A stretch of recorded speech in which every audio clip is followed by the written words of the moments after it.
The soft, rhythmic hum of the Aethelberg orbital was Lyra's lullaby. It was a sound woven from 1,000 tiny systems, air purifiers sighing, nutrient conduits pulsing, the gentle thrum of the habitats, 3 colossal lumen cores, mimicking distant stars. Outside her chronoglass window, the universe unfolded in a tapestry of velvet black and diamond dust. Earth, a swirling marble of blue and green, hung below, a silent guardian. But Lyra rarely looked down. Her gaze was always upward, drawn to the glittering ancient eyes of the cosmos. Lyra was 10 years old, with hair the color of a sunless night and eyes that seemed to hold the reflected light of 1,000 nebulae. Her room was small, a perfect sphere within the curving wall of the habitat, but it felt vast. The chronoglass wasn't just a window, it was a living portal. At night, it filtered out city glow from the habitat's interior, intensifying the starlight until Lyra felt she could reach out and pluck a star from the sky. She often did, in her imagination, tracing constellations with a finger, feeling a deep, resonant connection that went beyond mere sight. Tonight, Aurine's belt was a familiar friend, striding majestically across the galactic plain. Lyra pressed her forehead against the cool surface of the chronoglass, closing her eyes. She didn't just see the stars, she felt a faint vibration, a whisper, a silent symphony that only she seemed to truly perceive. Some called it synesthesia, others a rare neurological anomaly. Her mentor, the esteemed stellar cartographer, Dr. Aris Thorne, simply called it her gift. They sing, don't they, Lyra? Dr. Thorne had once mused, his own eyes, though framed by sensible spectacles, holding a similar, if less intense, wonder. Each a note in a cosmic choir, most of us hear only the silence between the notes. But you, little one, you hear the melody. Lyra didn't just hear it, she felt its warmth, its age, its sometimes faint distress. That was the part that made her unique, and sometimes, a little lonely. For all the wonder, there was also a profound sense of responsibility. She slipped out of her bed, her bare feet silent on the bioluminescent floor. The air was cool against her skin, carrying the faint, clean scent of ozone and recycled oxygen. She reached for the small polished obsidian orb on her bedside table. It wasn't just a decoration, it was her stellar resonance focus, a miniature, inert version of the larger instruments she used in the observatory. Holding it, she felt the distant hum of the stars sharpen, as if the orb were a tuning fork for her unique sense. Tonight, a new note was present in the cosmic symphony. It wasn't a loud, alarming blare, but a subtle dissonance, a wavering tremor from a star far, far away. Solara Prime. Solara Prime wasn't just any star. It was a relatively young, stable yellow dwarf, carefully chosen and cultivated by humanity centuries ago to power the distant colony of Elysium. Its energy output was meticulously monitored, its health paramount. To the vast network of interstellar probes and observatories, Solara Prime was a picture of perfect stellar vitality. But to Lyra, something was off. A faint, almost imperceptible tremor in its light, a skip in its beat. For weeks, she'd tried to dismiss it as youthful anxiety, a trick of her hypersensitive perception. But the feeling persisted, growing more defined, like a persistent itch under her skin. She had mentioned it to Dr. Thorne, of course. He had listened patiently, his brow furrowed with a mix of concern and scientific skepticism. The telemetry from Elysium indicates full stability, Lyra, he had said, his voice gentle. No fluctuations in neutrino flux, no anomalous spectral shifts. Our own long-range telescopes show nothing. Are you sure it's not simply... Lyra had shaken her head, her dark hair swaying. It's like a whisper that's trying to become a shout, Dr. Thorne. It's quiet now, but it feels like it's holding something back, like it's holding its breath. Dr. Thorne had sighed, running a hand over his balding head. You're our star whisperer, Lyra. If anyone can sense something beyond our instruments, it's you. But a star holding its breath. That's a new one. He had promised to initiate a deeper scan, rerouting more computational power to Solara Prime's data stream.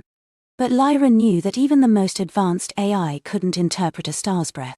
The next morning, Lyra was scheduled for her advanced stellar empathy session in the Grand Observatory's central chamber.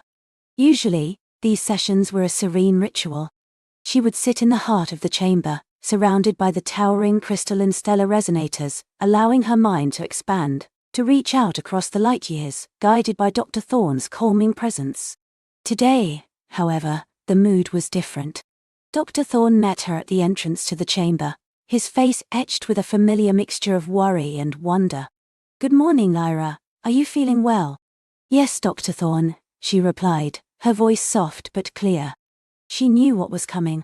The tremor from Solara Prime had intensified overnight. He nodded, gesturing her inside. The Grand Observatory was breathtaking. It was a vast, hemispherical chamber, its domed ceiling made entirely of chronoglass, offering an unobstructed panoramic view of space. But, unlike her bedroom window, this chronoglass was alive, displaying intricate overlays of stellar data, energy readings, and projected celestial maps. The air here hummed with a deeper, more resonant energy, a symphony of advanced computation and ancient starlight. In the center of the chamber stood the stellar resonator array. 3 immense, shimmering crystalline pylons, each taller than Lyra, formed a perfect triangle around a circular platform. They weren't just sensors, they were amplifiers, designed to harmonize with and extend Lyra's unique bioenergetic signature, allowing her to interface with stars on a deeper, more profound level than any machine.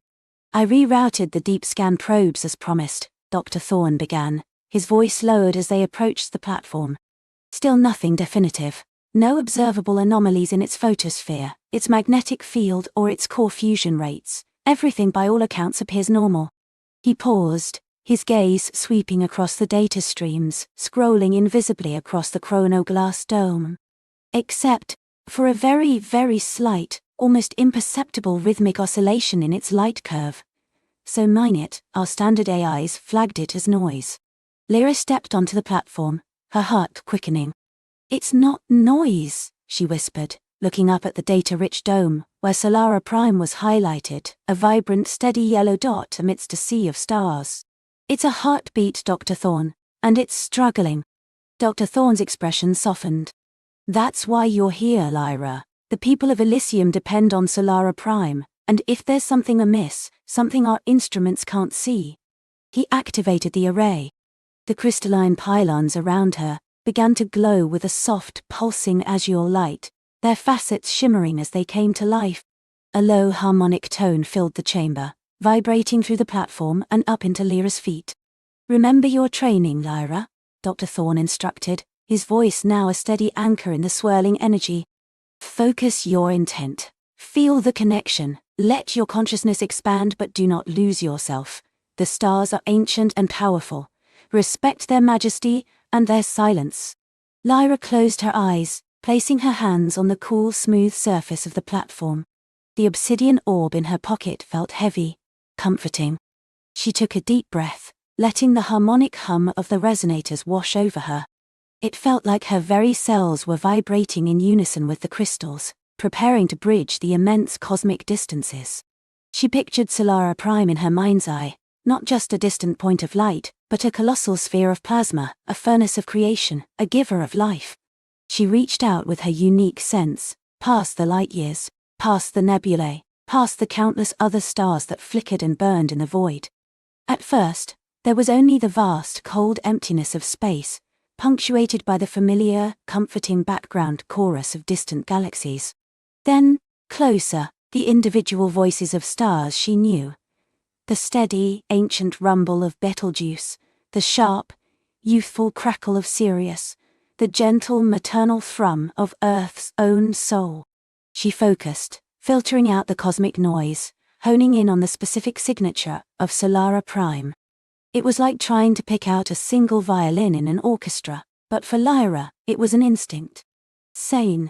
A faint presence, distinct from the others. It wasn't the strong, vibrant song she knew Solara Prime usually sang. It was muted, muffled, like a sound heard through thick layers of water. And beneath that muffled quality, she felt the tremor again, the rhythmic oscillation that Dr. Thorne's machines had dismissed as noise. But to Lyra, It was a profound, unsettling rhythm. She pushed harder, allowing the resonators to amplify her connection, to strengthen the fragile bridge across space. The azure light around her intensified, bathing her in its glow. She felt her consciousness expand, stretching across the void, an invisible tendril reaching for the distant star. And then, she was there. Not physically, but in a way that felt more real than sight. She wasn't seeing Solara Prime, she was feeling it. A vast, churning sea of incandescent plasma, a heart of pure fusion. It was immense, terrifying, and achingly beautiful. The tremor intensified. It wasn't a gentle wobble. It was a deep internal shudder, coming from the very core of the star. It felt pained, like a giant holding back a scream. Lyra gasped, her eyes still closed, a faint bead of sweat forming on her brow. It's hurting, she whispered, her voice barely audible above the hum of the resonators. Hurting, Lyra.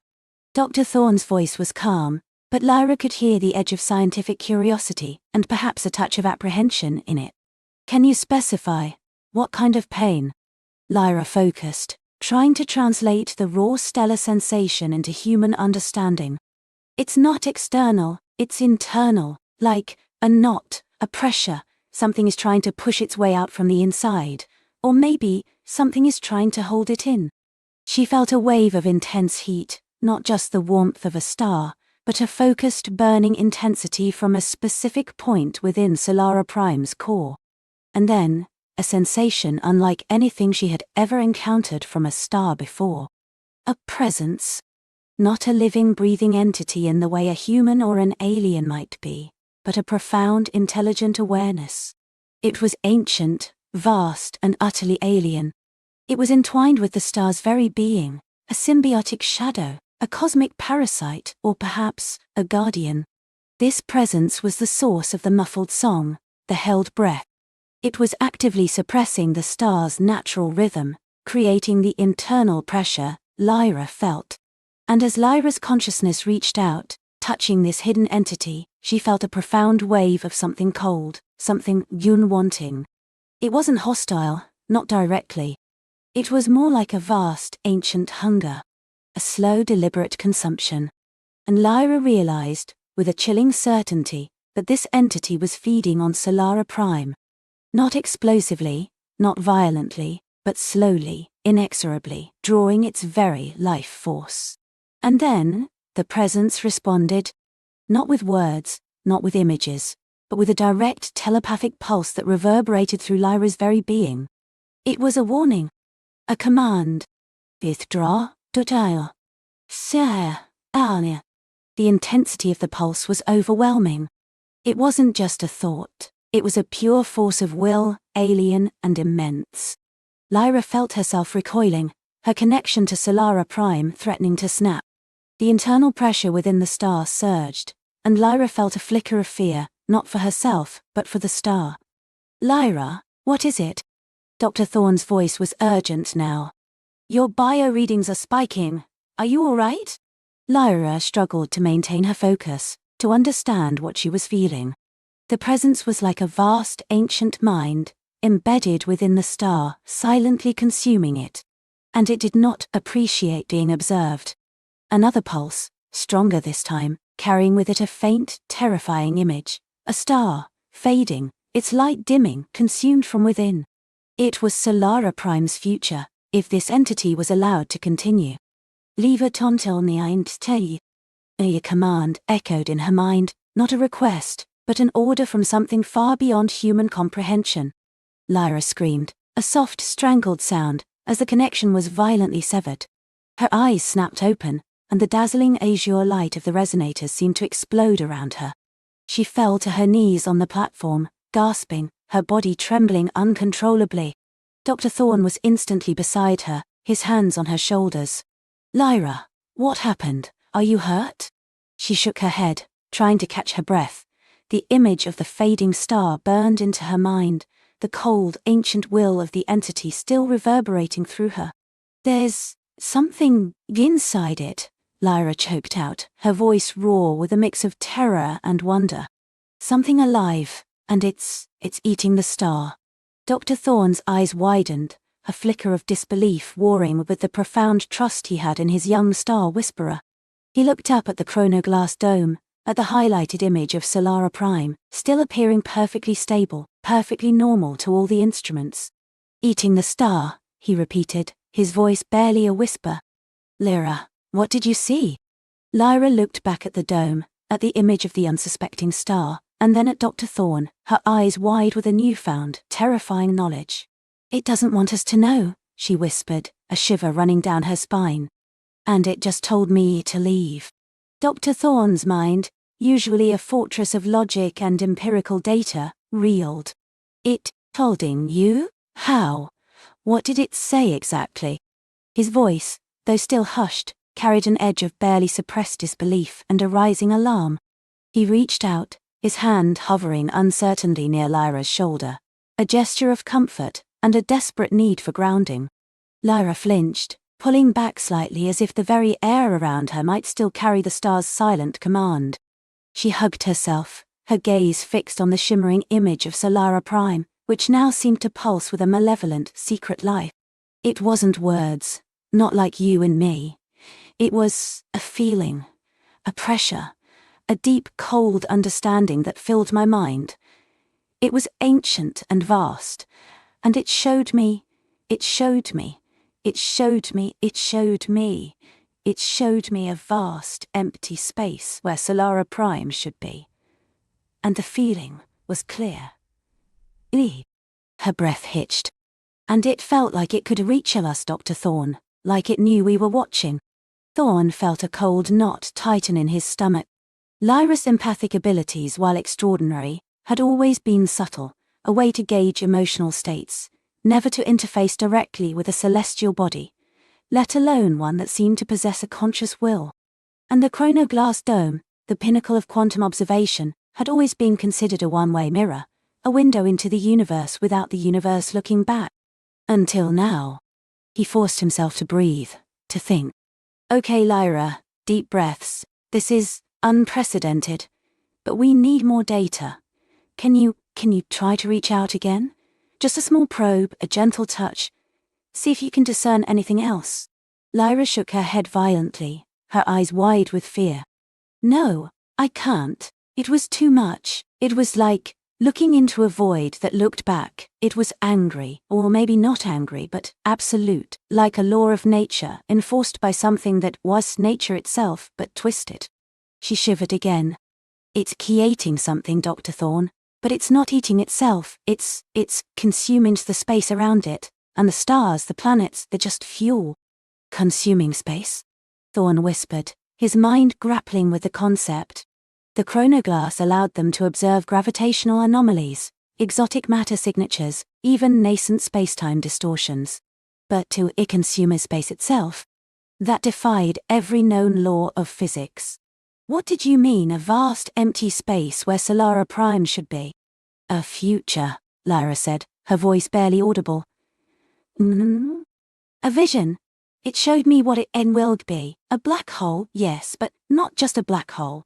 Something hungrier, something that doesn't just warp space but erases it, and is not collapsing in on itself, not like a normal star. It is growing outwards.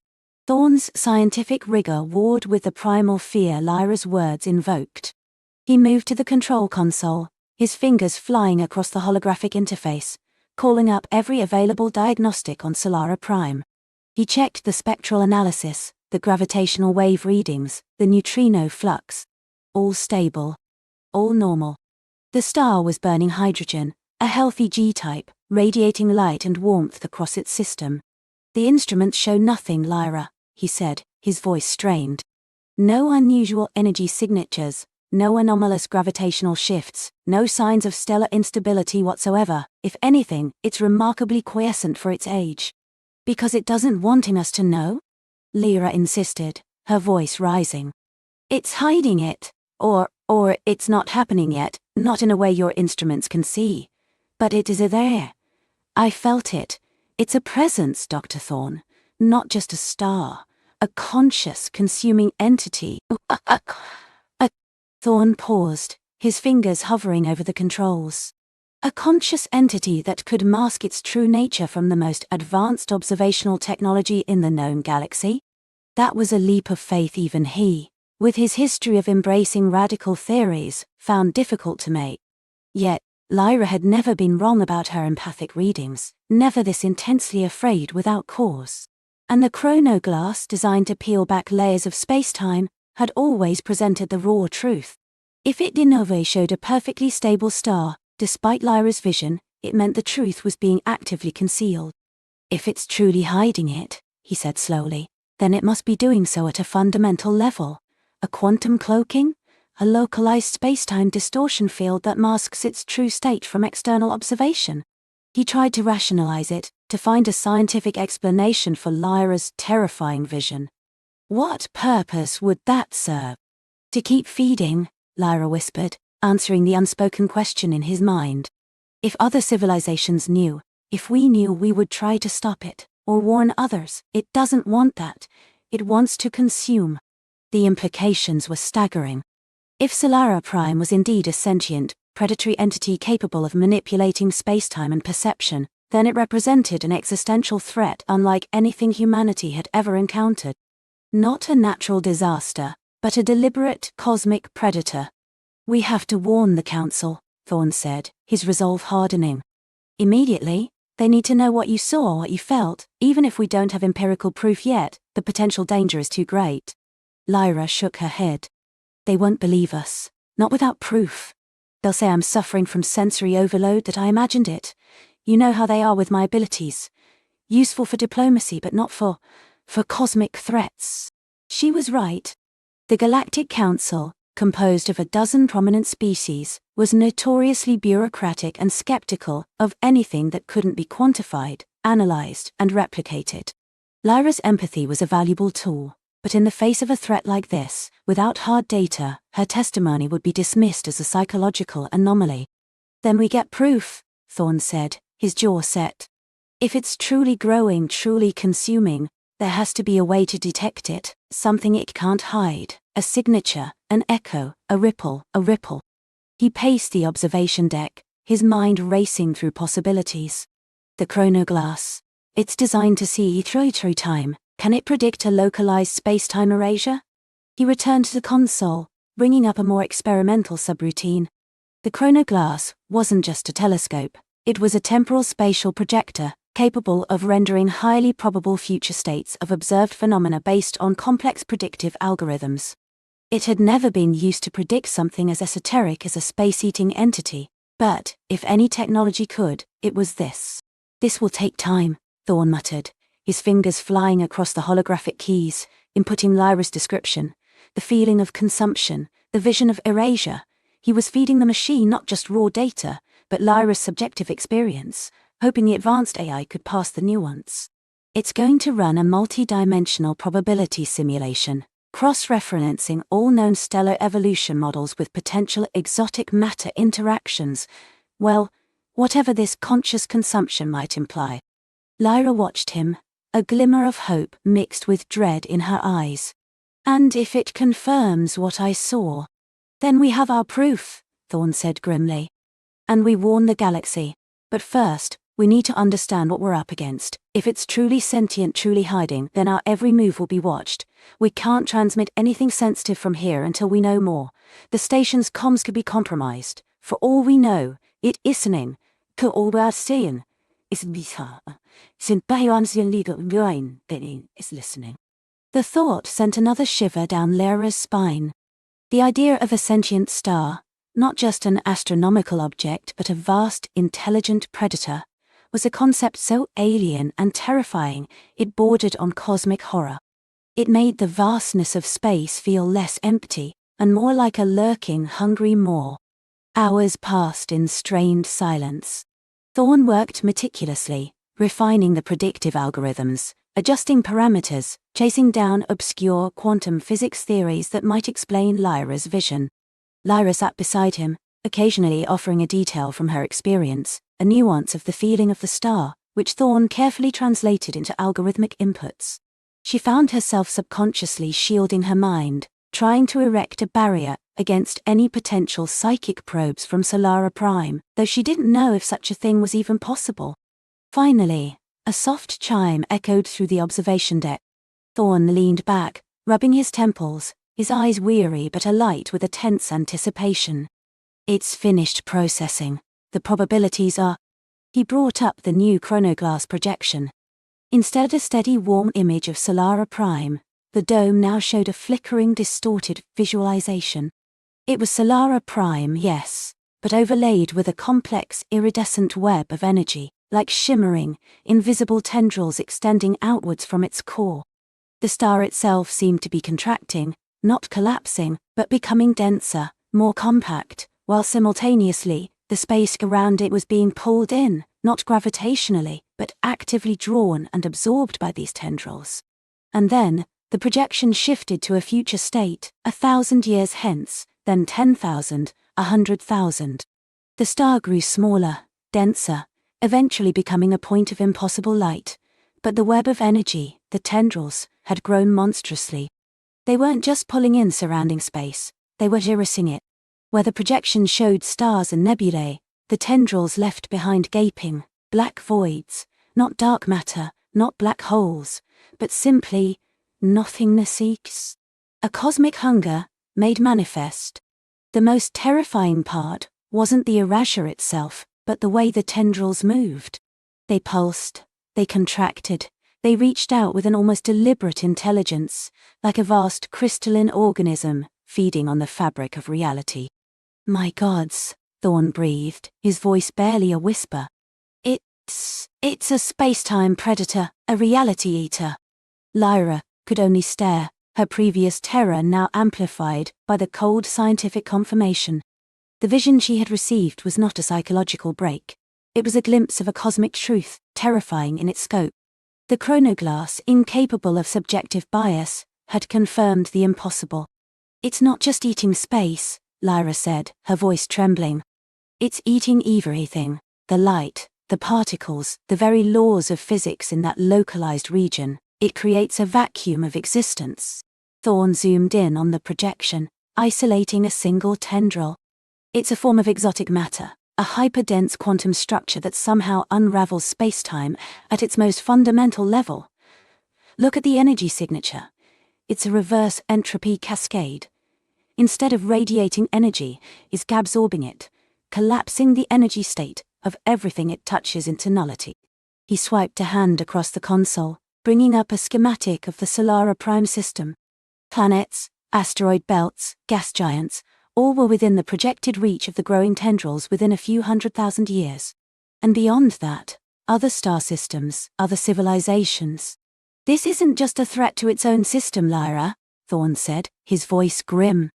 This is an extinction-level event for entire sectors of the galaxy. If it continues to grow unchecked, it could consume everything, a cosmic plague. His eyes darted to a small blue-green dot on the schematic, Solara Threre, a thriving life-bearing planet, home to an ancient peaceful civilization known as the Lumina. They were known for their advanced bioengineering and their deep reverence for their sun, Solara Prime, which they called the Giver of Light. The Lumina, Lyra whispered, her heart aching.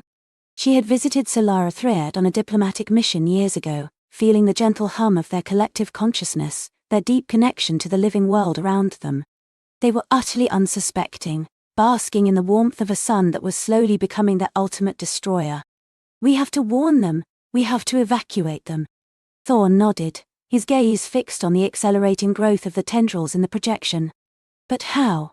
If its sentience extends to jamming our sensors, it might also be able to interfere with our communications if we transmit directly from here, and it clearly knows we're watching.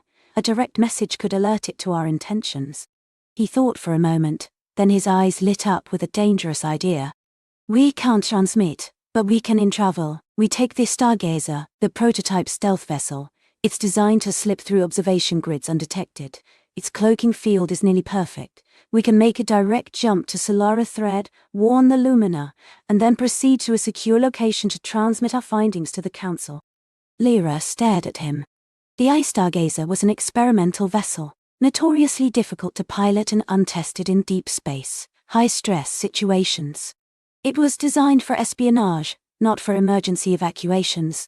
More importantly, it meant going towards see the monstrous entity, not away from it.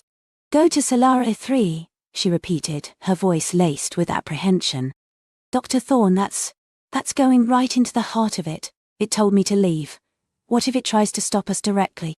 It doesn't know we're coming, Thorne countered, a fierce determination in his eyes. Not yet. The stargazer's cloaking field uses a unique quantum entanglement array that makes it invisible to all known forms of detection. But I felt it reach out, Lyra argued, a tremor in her voice. It felt like it knew where we were, not just that we were observing. What if its awareness is so vast it can pierce even the stargazer's cloaking? Thorne considered this, a crease forming between his brows. Possibility, I admit.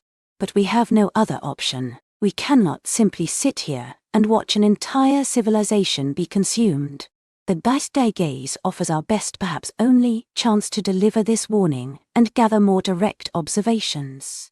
We can deploy a network of microprobes around Solara Prime from the vessel, tiny, undetectable sensors designed to gather quantum data that even... He looked at Lyra, his gaze unwavering. This isn't just about the Lumina anymore, Lyra. This is about understanding a threat that could unravel the entire cosmos. If this entity exists, there could be others. We need to learn how it operates, how to stop it, before it's too late for everyone. Lyra closed her eyes, picturing the luminous, sun-drenched cities, their gentle laughter, the vibrant, living energy of their planet. She thought of the ancient, peaceful trees that reached towards the sun, their leaves absorbing its life-giving light. Now, that light was a harbinger of doom. She couldn't abandon them.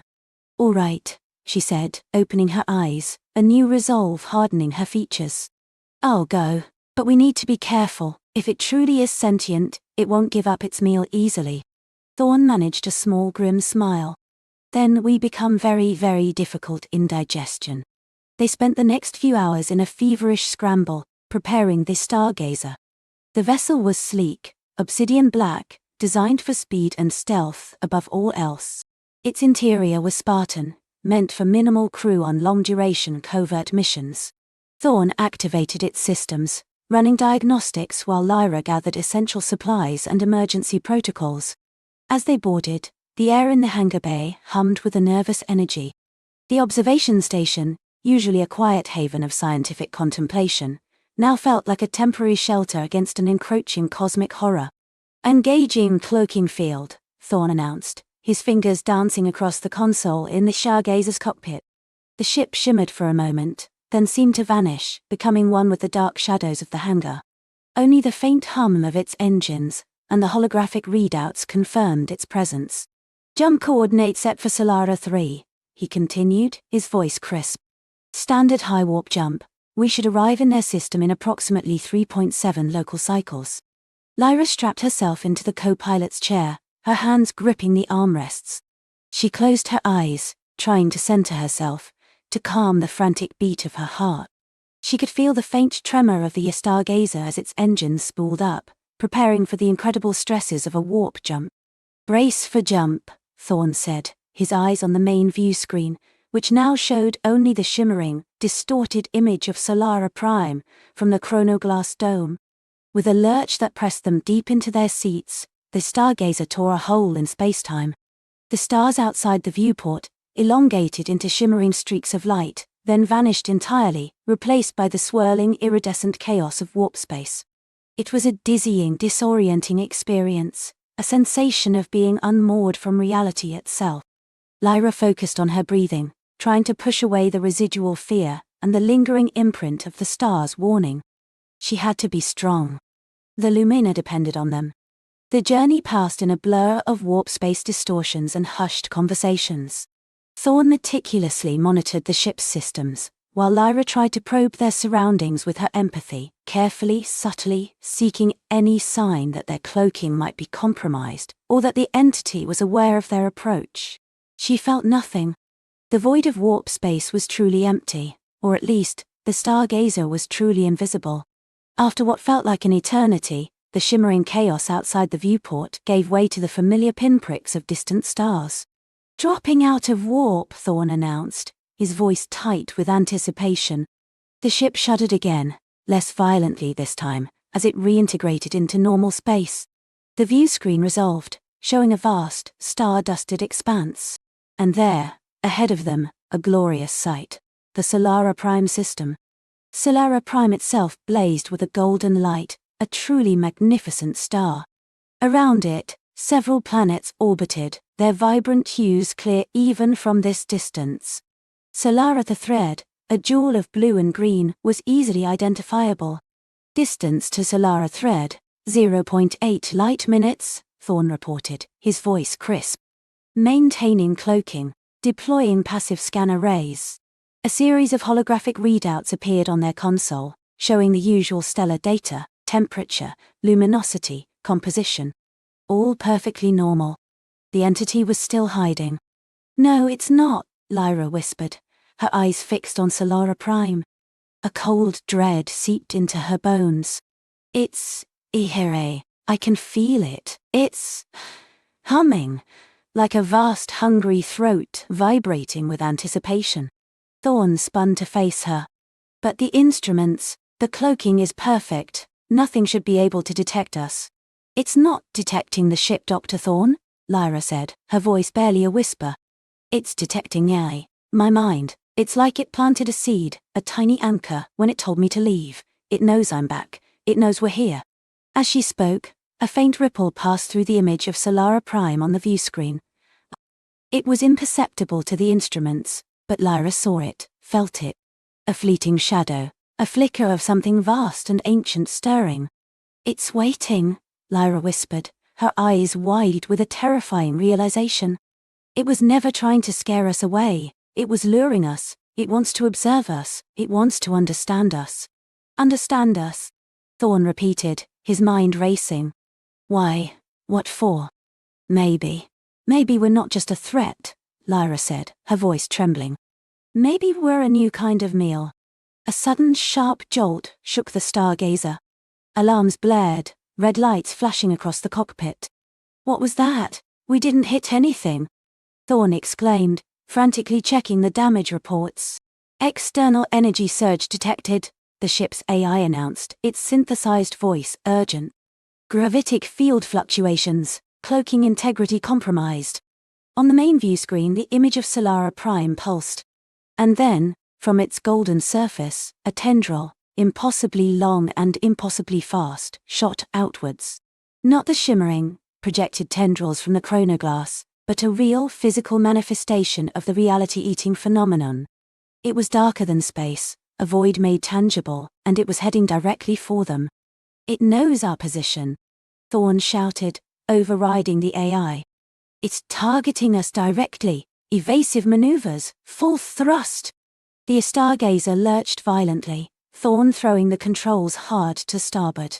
The tendril, moving with a speed that defied physics, whipped past where they had been moments before, leaving a shimmering, distorted void in its wake. Stars behind it seemed to wink out, then reappear, as if space-time itself was struggling to heal the wound it left. "It's faster than anything we've ever encountered," Thorn gasped, struggling with the controls as another tendril erupted from the star, then another, and another, forming a terrifying living net that spread rapidly through the system. "It's learning," Lyra cried, her hands pressed against the viewport. "It adapted to our cloaking. It's trying to ensnare us." The tendrils were like black lightning, crackling with an unseen energy, carving pathways of non-existence through the star system. They weren't just hunting the stargazer, they were actively consuming the space around them, growing larger, denser, faster. Thorn swore under his breath, pushing the stargazer to its absolute limits. "We need to get to Solara 3. We can't outrun this thing forever." But as he spoke, a massive tendril arced across their path, blocking their direct route to the blue-green planet. It pulsed with a terrifying energy, a gaping maw of nothingness. "It's anticipating our movements," Lyra screamed, her empathy overloaded by the sheer malevolent presence radiating from the star. "It's trying to corner us." The stargazer was caught in a deadly dance, dodging and weaving between the rapidly expanding tendrils, each near miss sending shockwaves through the ship. The cloaking field flickered, unable to maintain integrity against the reality-warping presence of the entity. "We can't break through," Thorn yelled, his face grim. "It's too fast, too smart. We're trapped." Lyra looked at Solara Thread, so close, yet so impossibly far. The Lumina, oblivious, basking in their sun.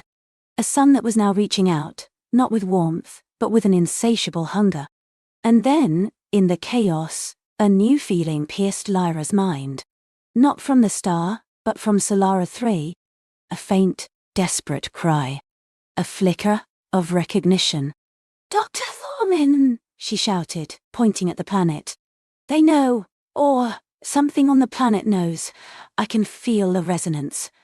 A response." Thorn glanced at the planet, then back at the relentless tendrils. "A response? What kind of response? The Lumina aren't equipped for this kind of threat." "Not the Lumina, not directly," Lyra gasped, her eyes wide, straining to interpret the complex empathic signals. "Something older, something buried. They're reaching out for help, a signal of distress." As if in answer to Lyra's words, a faint, almost imperceptible shimmer pulsed on the surface of Solara 3, emanating from deep within its ancient forests, a tiny spark of light against the encroaching darkness. It was a beacon, a desperate plea.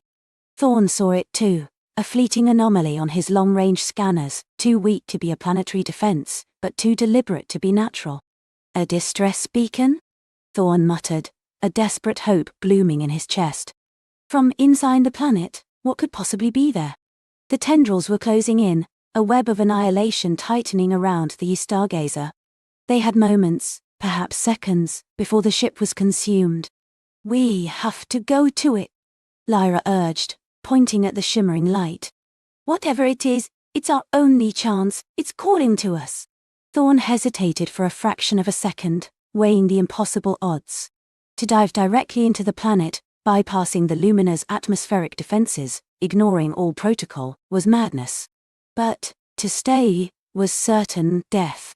And if there was something on Solara 3 that could sense and respond to the entity, perhaps it held the key to understanding, and even stopping, this cosmic horror.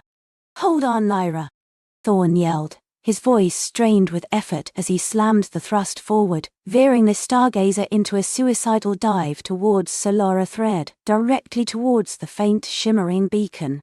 The tendrils roared past their hull, their hunger palpable. They were plunging into the very heart of the predator's territory, drawn by a mysterious call from a desperate, unknown ally. The stargazer bucked and screamed, a wounded metal beast plunging headfirst into a storm of cosmic dread. Thorn wrestled with the controls, sweat slicking his brow, his knuckles white against the worn plasty steel.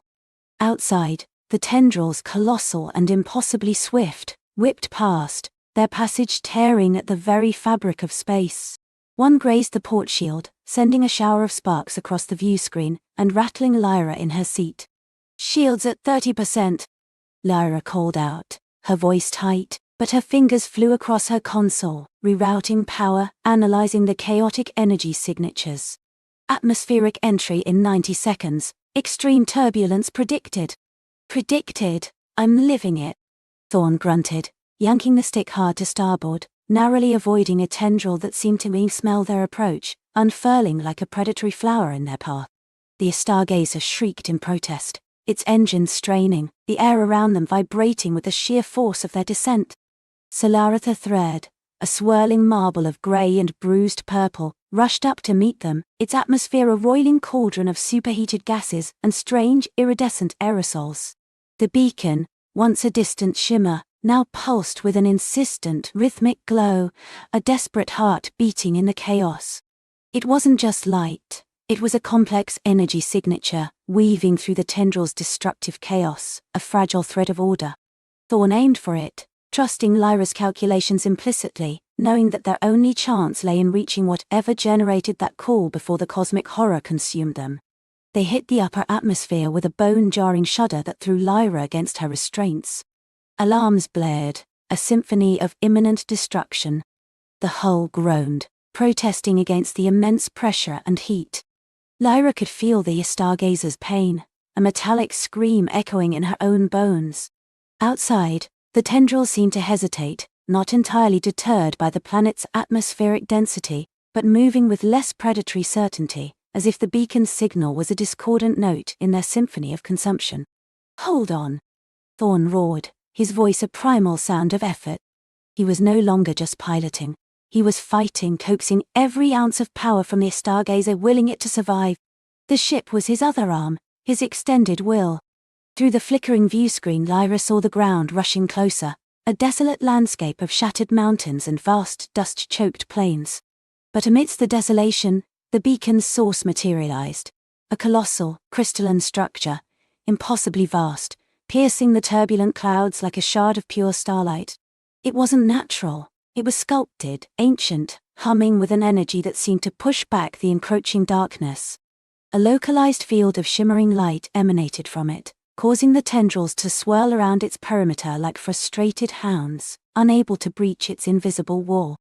"That's it," Lyra breathed, her fear momentarily overshadowed by awe. "That's the source."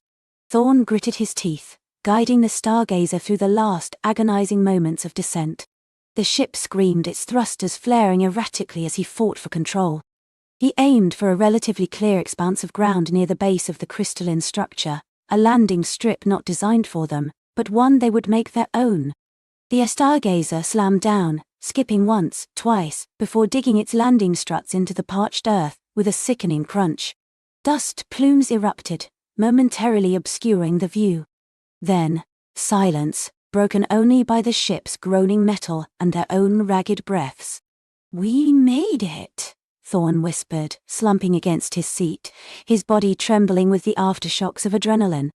Lyra, still shaking, unstrapped herself. Her empathic senses were overwhelmed. The sheer ancient power radiating from the crystalline structure was staggering, but beneath it, a desperate plea, a dying whisper. "Not just made it, Thorn, we found it." They moved quickly, Thorn checking the stargazer's integrity. She was battered but functional, while Lyra accessed the external sensors. The tendrils still swirled menacingly outside the structure's energy field, their silent presence a constant threat. "The field is holding," Lyra reported, her voice hushed. "But it's thin, and it feels like it's struggling." Donning their environmental suits, they cycled through the airlock. The atmosphere outside was cold, dry, and surprisingly breathable within the protective field, though a faint metallic tang hung in the air. Above, the sky was a bruised canvas, with the distant, swirling horror painting monstrous shadows. The crystalline structure loomed over them, a mountain of iridescent prisms that caught the alien light and refracted it into a dizzying display of colors. It pulsed with a soft internal glow, and a low, resonant hum vibrated through the ground beneath their boots. As they approached, they saw that the structure wasn't a single crystal, but a vast, intricate network of interconnected crystalline spires and domes, some towering miles into the sky, others partially buried in the dust. Ancient glyphs, glowing with the same internal light, snaked across their surfaces, telling a story lost to time. "Incredible," Thorn murmured, his helmet comm crackling. "Looks like it grew out of the planet itself, or was fused into it." Lyra reached out, her gloved hand hovering near a particularly smooth, luminous surface. She could feel the energy, not just as a physical vibration, but as a chorus of voices, ancient and vast, echoing within her mind. It was overwhelming, a library of sensations, a torrent of information. "It is alive, Thorn. Or rather, it contains life, a vast consciousness." As she spoke, a section of the crystalline wall ahead of them shimmered, then dissolved inwards, revealing a wide, arched entrance leading into a tunnel of shimmering light. It was an invitation. They stepped inside, their boots making no sound on the perfectly smooth, translucent floor. The air was warm, sweet, and filled with the same resonant hum they'd felt outside, but here, it was clearer, more focused. The tunnel spiraled inwards, the light growing brighter, until they emerged into a colossal chamber. This was no natural cavern. It was a cathedral of light and sound, carved from pure energy and crystalline matter. Spire-like formations reached towards a vaulted ceiling that seemed to dissolve into an infinite starscape. At the heart of the chamber, a central column of pure, concentrated light pulsed, casting kaleidoscopic reflections across the walls. And within that column of light, something coalesced. It wasn't a being with limbs or a face. It was a shimmering, amorphous presence, a nebula of pure thought and light, swirling with impossible colors. As Lyra watched, the light coalesced further, taking on a more defined, albeit still abstract form, a vast intricate crystalline lattice, constantly shifting and reforming. It was beautiful, terrifying, and utterly alien. "Welcome," a voice resonated directly in Lyra's mind, clear as a bell, yet layered with millennia of experience. It was not spoken, but felt, a direct transmission to her consciousness. Thorn, his hand instinctively going to his sidearm, looked at Lyra, his eyes wide with questioning. "You are Lyra, and you are Thorn." Lyra nodded slowly, her heart pounding. You were the entity I sensed, the call for help." The luminous presence pulsed, a ripple of understanding. "I am Lumina, a remnant, a guardian, the last repository of what remains of this world." The thought voice was tinged with an ancient sadness, a weariness that permeated Lyra's very soul. "We have waited, we have faded. But the signal endured, and you answered." Thorn, his helmet comm crackling, broke the silence. "Lumina, what is this place? What are you? And what whistle that thing outside?" He gestured vaguely towards the ceiling, where the shimmering energy field was barely visible. Lumina's form shifted, and projections bloomed in the air around them, holographic images of a vibrant world. Solora Thray teeming with life, grand cities of light, a civilization dedicated to knowledge and understanding. This was a sanctuary, a library world, a place where the cosmos was studied, understood, cherished. We, the people of Solara, were stewards of this knowledge. The images flickered, then shifted, showing Lyra and Thorn a terrifying history. But then, it came. The projection changed, depicting the tendrils, not as mere physical entities, but as conduits of an unimaginable force. They saw entire star systems dimming, planets crumbling, not with explosions, but with a horrifying yun-making.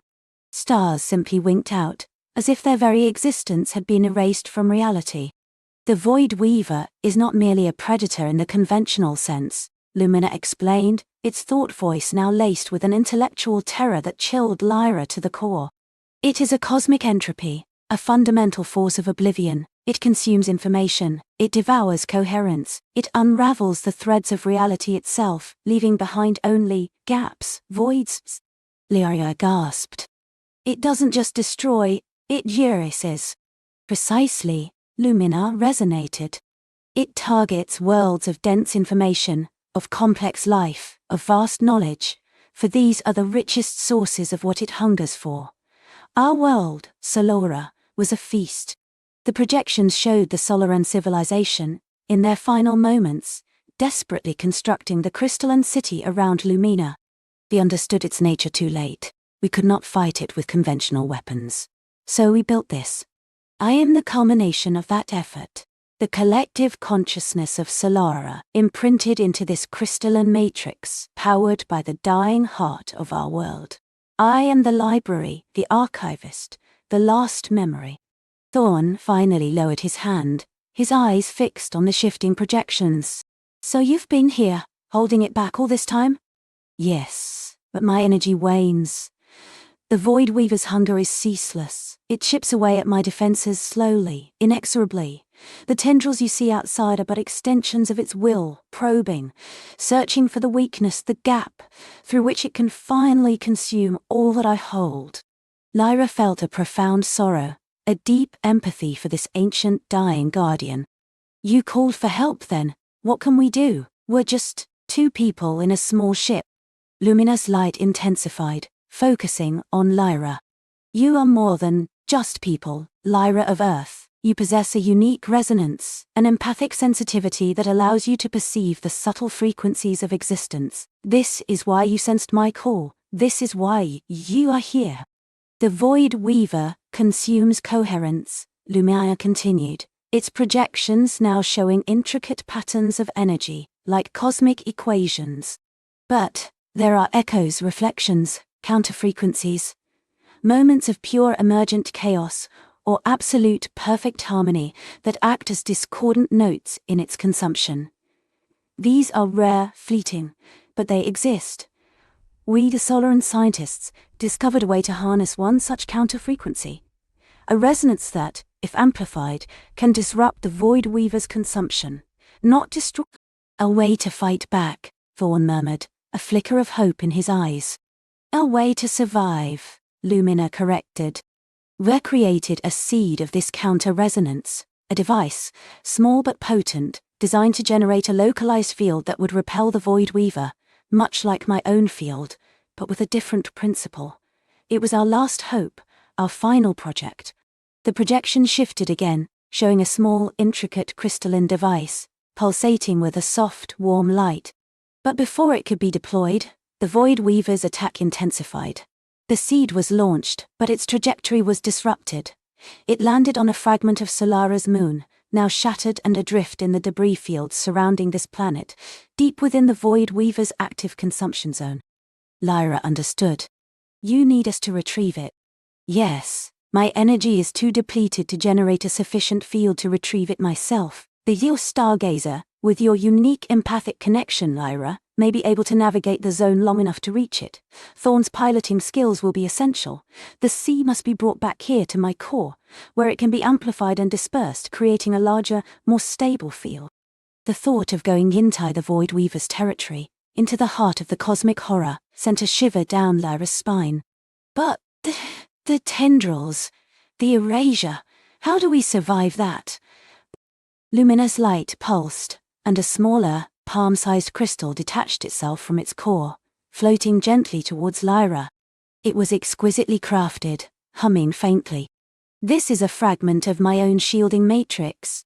It will provide a temporary, localized cloak, a blind spot to the Void Weaver's senses. It will not make you invisible, but it will obscure your coherent signature long enough for a swift ingress and egress. It is attuned to your empathic resonance, Lyra. You must guide it. You must guide it. Lyra reached out and the crystal settled into her gloved palm. It felt warm, alive, humming with a focused, protective energy. A faint echo of Lumina's vast consciousness flowed into her, a blueprint of ancient knowledge, a map of the shattered moon and the seed's probable location. Thorn stepped forward, his expression grim but resolute. So we go in, find this seed and bring it back. What then? Does it stop the Void Weaver for good? Lumina's thought voice was tinged with deep melancholy. No, Thorn, the Void Weaver cannot be stopped. It is a force of the cosmos. But this seed, amplified through my core, can create a sanctuary, a bubble of stability in the chaos. A place where existence can persist, where knowledge can be preserved. It will not save the galaxy, but it will save a small part of it. A foothold, a chance for others to learn, to understand, to perhaps, one day, find a truth. Lyra felt the immense weight of this task. Not to defeat a monster, but to preserve a flicker of hope, to be the custodians of a last desperate stand against oblivion. Her mind raced, processing the incredible information, the impossible odds. But there was also a burning resolve. She looked at Thorn, and he met her gaze, his own eyes reflecting the same blend of fear and fierce determination. All right, Lumina, Thorn said, his voice firm, projecting his resolve into the vast chamber. Tell us where this moon fragment is. Tell us what we need to do. We'll get your seed. Lumina responded, its light focusing on the crystal in Lyra's hand, imbuing it with precise coordinates, intricate schematics, and warnings.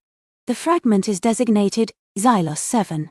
Its surface is scarred, unstable. The seed is embedded deep within its core, protected by residual solar and energy fields, but also by the Void Weaver's distortions. Time is of the essence. My field is failing. You must be swift. My field is failing. Lyra felt the urgency, the profound vulnerability of Lumina. The crystal in her hand pulsed, a living map, a fragile key. She looked at Thorn, a silent agreement passing between them. Let's go, Thorn, Lyra said, her voice steady. The Stargazer has another mission. They cycled back through the airlock, the protective crystal held tightly in Lyra's hand, its light a small, defiant beacon against the encroaching darkness. The tendrils outside still swirled, their hunger palpable, but within Lumana's shimmering shield, the stargazer waited, a battered but ready vessel. As they re-entered the cockpit, Thorn ran diagnostics, his movements precise and economical. Lyra secured the Lumina fragment into a specialized receptacle on her console, watching as its light integrated with the stargazer's systems, projecting new readings onto the view screen. A swirling vortex of energy and matter, and within it, a tiny faint point of light. Aethel 7. The next dive would be even more dangerous than the last. They were no longer running en fora, they were plunging into it, carrying the last hope of a dying civilization, guided by a fragment of light and a whisper of ancient knowledge. The fate of something far greater than themselves now rested on their shoulders. Thorn pushed the thruster controls, the stargazer's engines humming to life once more, preparing for a leap into the very heart of oblivion. The stargazer bucked and strained against the fabric of spacetime as Thorn initiated the jump. Stars elongated into streaks of impossible light, then snapped back into pinpricks as the ship plunged through a fold in reality. The transition was brutal, a wrenching sensation that made Lyra gasp, her knuckles white on the navigation console. Thorn gritted his teeth, his focus absolute, his eyes glued to the holographic display that showed their trajectory. For a terrifying eternity, they were adrift in a maelstrom of non-existence, the ship systems screaming warnings of temporal and spatial displacement. Then, with a final jarring lurch, they were spit out into a new sector. Silence. A profound, unsettling silence. The view screen, which moments ago had displayed a tapestry of distant galaxies, now showed nothing.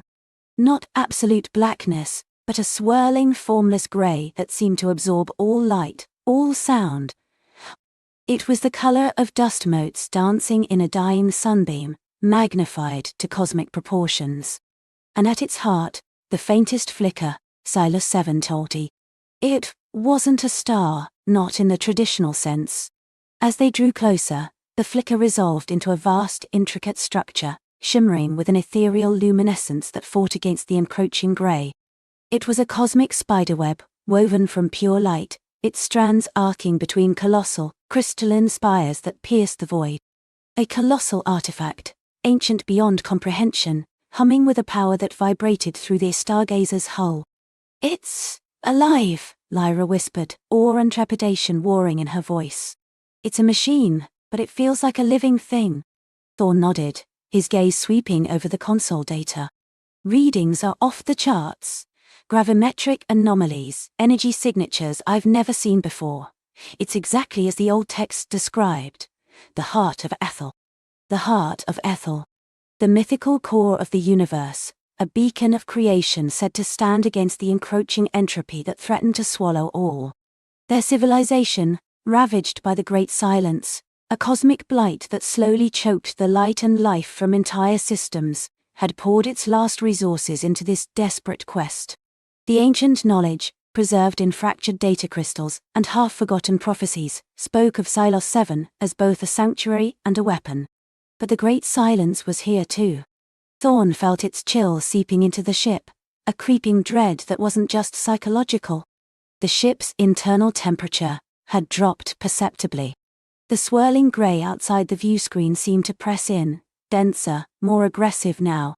It wasn't just a void, it was an entity, a hungry emptiness that sought to consume all. "We need to get inside," Thorn commanded, his voice firm despite the tremor in his hands. "Find an access point, Lyra." The texts mentioned a lumen gate. Lyra's fingers flew across her console, her eyes scanning the holographic map of Aethel 7. The structure was immense, dwarfing their ship like a grain of sand beside a mountain. After a tense few moments, a section of the shimmering web pulsed brighter. There, a fluctuation in the light lattice, looks like a portal opening, but it's unstable. As if on cue, a tendril of the Great Silence, a shadowy filament thicker than a moon, snaked out from the swirling grey, reaching for Aethel 7. The heart of Aethel pulsed defensively, its light flaring, but the tendril pressed on, its touch visibly dimming the crystalline spires. "It's trying to feed on it," Lyra gasped. "Thorn, we have to hurry." He pushed the thrusters, guiding the stargazer through the shimmering, unstable lumen gate. It was like flying into a nebula made of pure energy, the ship vibrating violently as they passed through. Inside, they found themselves in a vast cathedral-like chamber, bathed in soft, warm light. The air was breathable, fragrant with an unknown sweet scent. The walls were not walls at all, but interlocking hexagonal panels of pure light, pulsing with gentle rhythms. In the center of the chamber, suspended by invisible forces, was a single perfect sphere of pure condensed light, no larger than Thorn's fist. It pulsed with an almost imperceptible beat, radiating warmth and a profound sense of peace. This had to be it. The core. The ancient knowledge spoke of a seed of creation, capable of rekindling dying stars and pushing back the consuming darkness. The activation sequence, Thorn murmured, recalling the cryptic verses. It spoke of a harmonious resonance and a conduit of intent. Lyra approached the glowing sphere, her hand hovering above it. It needs a touch, a connection. Outside, the great silence was growing bolder. Cracks began to appear in the luminous walls of the chamber, tendrils of shadow trying to force their way in. The gentle pulsing of the light panels grew erratic, flickering. The stargazer shuddered as the exterior of Xylos 7 began to groan under the assault. "We don't have much time," Thorn urged. "Lyra, remember the purpose, the hope, our people." Lyra closed her eyes, took a deep breath, and placed her hand directly onto the seed of creation. A brilliant flash of light erupted, momentarily blinding Thorn. He heard Lyra cry out, not in pain but in astonishment. Energy surged through her, a visible current of light flowing from the sphere into her arm, up her body, and then radiating outwards. Her eyes glowed with an inner fire, and she began to speak, her voice echoing with a resonance that wasn't entirely her own, a song of pure crystalline sound. It was the activation sequence, the harmonious resonance. The ancient knowledge wasn't just words, it was a frequency, a feeling, a connection of spirit. Lyra, with her compassionate heart and unwavering hope, was the perfect conduit. As she sang, the cracks in the luminous walls sealed themselves. The light panels pulsed with renewed vigor, their rhythm syncing with Lyra's song. The entire chamber began to hum, a deep, resonant tone that reverberated through Thorn's very bones. Outside, the great silence recoiled. The shadowy tendrils shrieked, a sound Thorn could feel rather than hear, as if the emptiness itself was screaming. Xylos 7, the heart of Aethel, was coming fully online. The seed of creation in the chamber began to swell, growing larger and brighter, until it was a miniature sun, filling the vast space with blinding, life-affirming energy. It was no longer just a seed. It was a heart beating, radiating pure creation. The light pulsed outwards from the chamber, through the crystalline spires of Xylos 7, and into the surrounding void. Where the great silence had been, consuming and cold, there was now a wave of incandescent light, pushing back the grey. It wasn't an explosion, but a gentle, insistent expansion, like dawn breaking over an endless night. The light didn't destroy the silence. It all replaced it, filling the emptiness with warmth and colour. New stars, nascent and brilliant, began to coalesce in the void, born from the raw energy emanating from Xylos 7. Nebula bloomed like cosmic flowers, painting the emptiness with vibrant hues. Lyra, exhausted but radiant, slowly withdrew her hand from the now colossal, stable core. Her glow faded, but a new light was in her eyes, the light of profound understanding and ultimate hope. "It doesn't destroy the darkness," she whispered, her voice hoarse. "It creates light. It turns the void into a cradle for new beginnings." Thorn stared out at the reborn cosmos, tears streaming down his face. Their civilization, which had been slowly fading into oblivion, now had a chance. Xylos 7 wasn't just a shield, it was a Genesis engine, capable of restoring what was lost, of seeding new life across the universe. The Eye Stargazer, their tiny vessel, now seemed insignificant in the face of such cosmic grandeur, yet it had carried the spark that ignited this new dawn. Thorn looked at Lyra, her face serene, her mission accomplished. They had faced oblivion, and brought forth creation. "We did it, Lyra," Thorn said, his voice thick with emotion. "We brought the light back." She smiled, a tired, beautiful smile. "And now, we carry its promise home. Or perhaps we help build a new home here, among the stars that were just born." The eye stargazer turned, no longer fleeing, no longer plunging into oblivion, but ready to navigate a universe reborn. The horror was gone, replaced by wonder. The whisper of ancient knowledge had become a symphony of creation. And as Thorn set their course, guided by the radiant heart of Aethel, he knew their journey wasn't over. It had just begun, in a universe filled with new possibilities and endless starlight. The last light of a dying civilization had not just survived, it had become the first light of a brand new dawn. As Lyra drifted off to sleep, curled against her console, Thorn watched the newly forming galaxies, a quiet guardian of the light, knowing that even in the deepest darkness, hope could always ignite a star.